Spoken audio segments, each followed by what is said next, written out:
This is the Eat Well, Think Well, Live Well podcast. I'm Lisa Salisbury, and this is episode 112, When to Expect the Lower Brain to Show Up. Welcome to Eat Well, Think Well, Live Well, the podcast for women who want to lose weight, but are tired of counting and calculating all the food. I'm your host, Lisa Salisbury. I'm a certified health and weight loss coach and life coach, and most importantly, a recovered chronic dieter. I'll teach you to figure out why you are eating when you aren't hungry instead of worrying so much about what you are eating. Hey friends, hope your school year is in full swing and that you're getting into a good routine. I think I will forever feel a sense of renewal at this time of year, even when I don't have kids in school, which is actually coming very soon for me. Our youngest is a junior this year, so not too much longer. And I won't have any at home in school, just the college-age kiddos. Anyway, I have renewed a few health goals of mine that I've noticed have been slipping lately.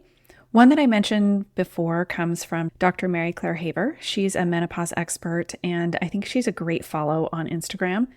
She promotes her Galveston diet, which I don't follow, not because I have an aversion to diets with names, because they all seem like fads to me.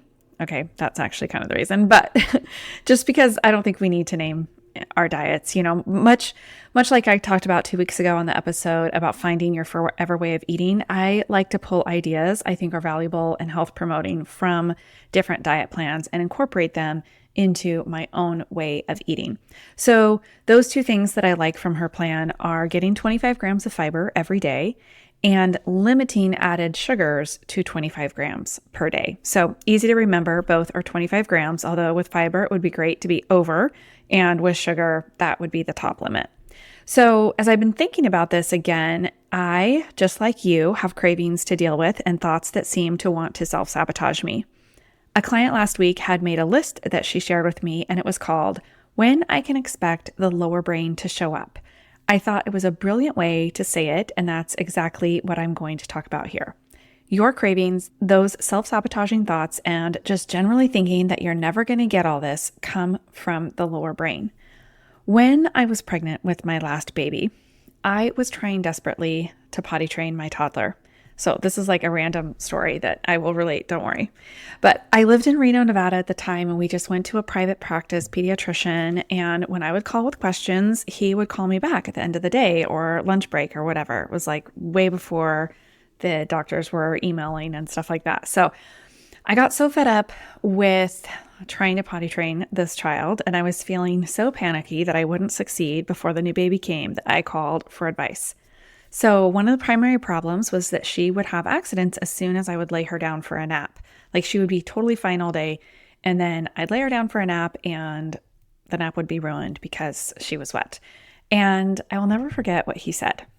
He said, when you expect the bad thing to happen and you're prepared for it, it's not nearly as bad. So go get yourself a dozen crib sheets and put them right by the crib. And when she's wet, you just go in there quietly, whip off the wet sheet, put a new one down, and lay her back down.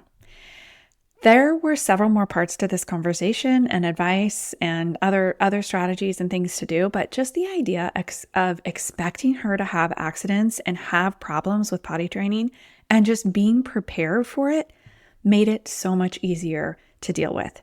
And I think this is so true, just generally speaking in life. When we expect the lower brain to show up and cause problems, it's so much easier to deal with. Because you can just start with, oh, right, of course this is happening right now. I was expecting you, lower brain, and here you are. When we're shocked by it, when we're like, what? Where is this coming from? When we're surprised by the cravings or the sabotaging thoughts, we are less likely to have great strategies to overcome those. So let's talk about a few places we can expect the lower brain to show up. Actually, wait, before we do that, let me just define what I mean by the lower brain in case you are new around here.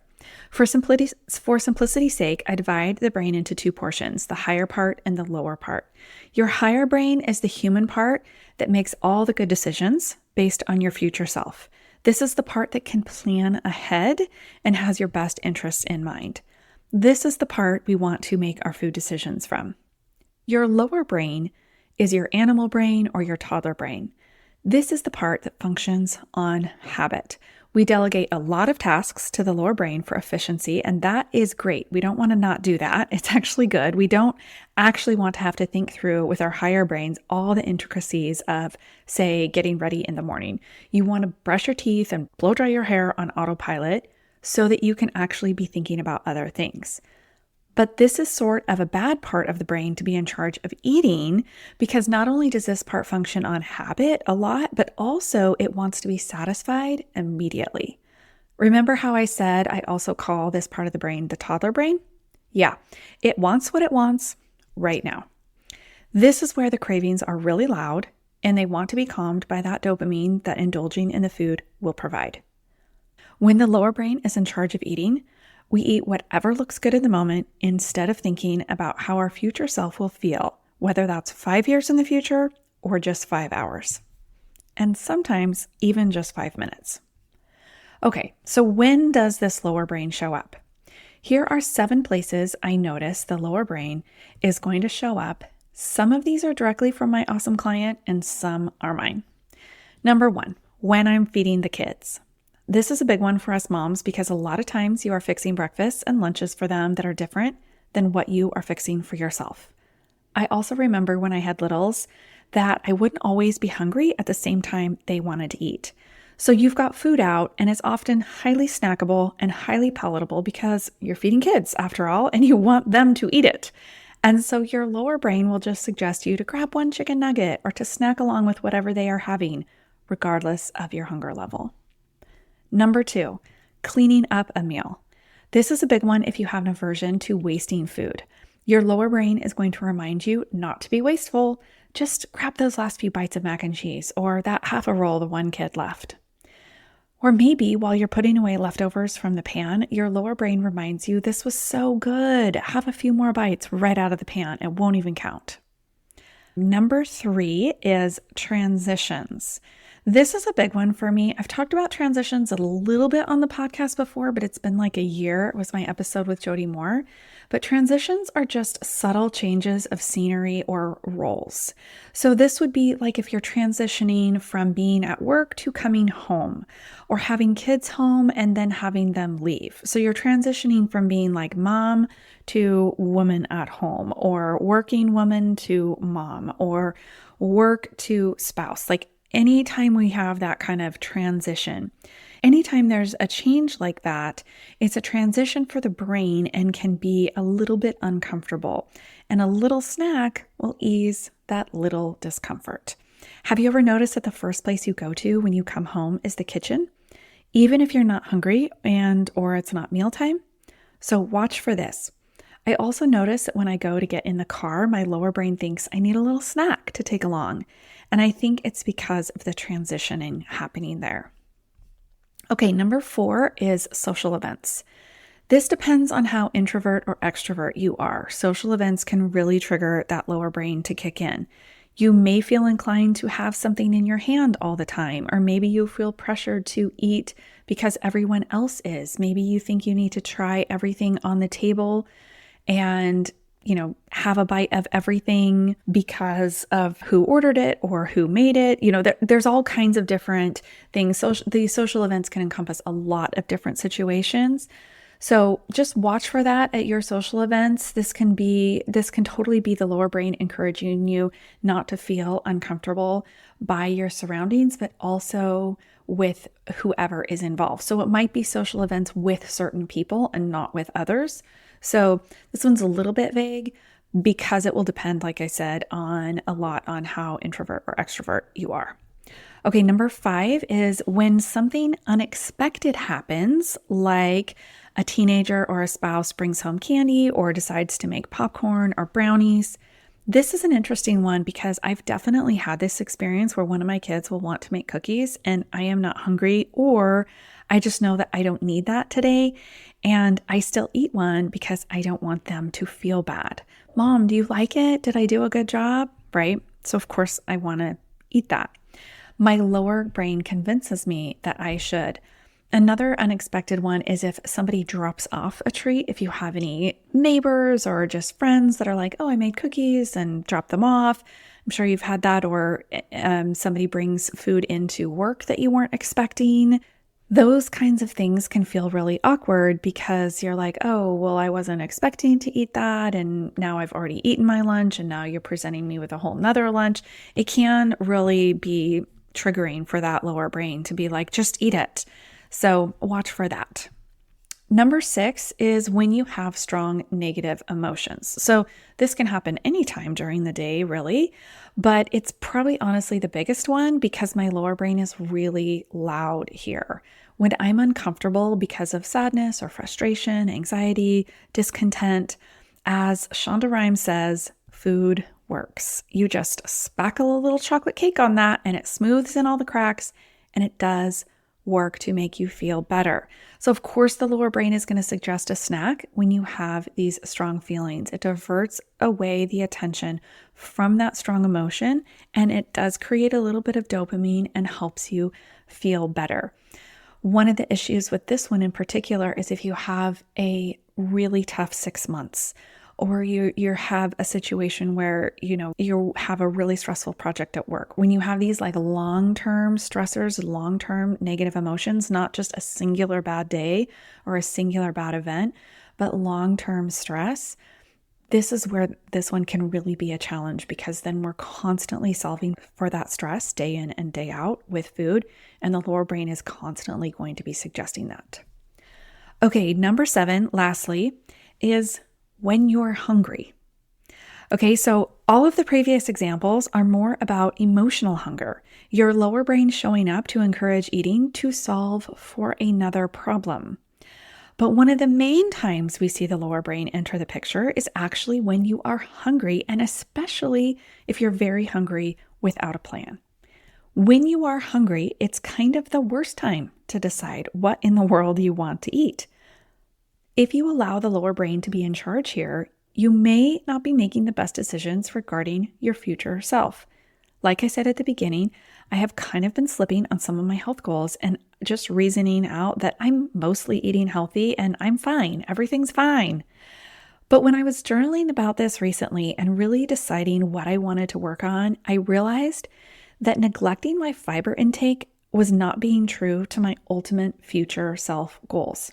You've probably heard one of my why statements if you've been around here for a minute, and that is, I want to be an influence for good on my grandchildren. This statement encompasses not just living long enough, but having my health span, both physically and mentally, match my lifespan so that I'm able to communicate with whatever technology the grandchildren want to, as well as being able to physically travel to wherever they live. So it seems dumb, like what does fiber today have to do with this long-term goal? But really focusing on fiber as well as protein content for brain health and then muscle health are really a few of the keys that are going to make this goal a reality. So when my lower brain steps in, when I'm deciding what to eat when I'm hungry and I don't have that future self in mind, I may not be making the best choices for what I actually truly want in my life. Where do you notice your lower brain showing up? You have a different schedule and a different family life than I do, so I know you'll have different times. Maybe after dinner is a particularly tough time, or maybe mid-afternoon is when that lower brain shows up. So it might be a time of day that you're going to watch for. Just keep an eye out and expect it. Remember to expect it and then have a strategy, just like having a dozen crib sheets at the ready. The main strategy, honestly, is just this, the expecting it.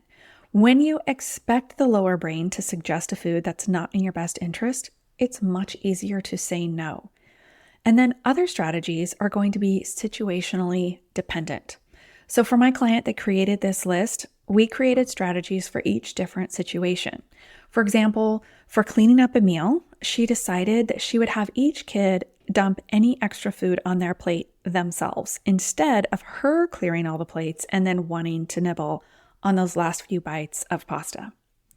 Just changing up the way the cleanup is done can be enough. Maybe you assign putting away leftovers to someone else in the family if you know that you're likely to eat another half serving when you're putting the food away. If transitions are tough, perhaps switching to flavored water at those times will ease the desire for a sugary snack, but you aren't fully ready to have nothing at that time. Just get curious about how you can change things up and be prepared for that lower brain to show up. As always, a great strategy is to have a plan in place. This is especially important for the last one on the list, which of course is the when you're hungry one. The best way to keep your higher brain in charge of your eating is to either use the 24-hour practical plan that I've taught you in several episodes. I'll drop some links in the show notes if you need a refresher. Or you can utilize go-to meals. This is a way to pre-plan several meals or even meal structures, and then just choose from one of them when it's mealtime. When you create your go-to meals with your future self and your goals in mind, then they will always be on plan. For the other times the lower brain shows up and you are emotionally hungry, you'll need different strategies. If you need help creating some strategies, or you're just feeling stuck in your weight loss and can't figure out why your emotional hunger and your lower brain is so dominant, it's time to have a chat with me. Schedule your free coaching call and I'll help you figure it out. Link is in the show notes. As always, have a great week and thanks for listening and sharing the Eat Well, Think Well, Live Well podcast.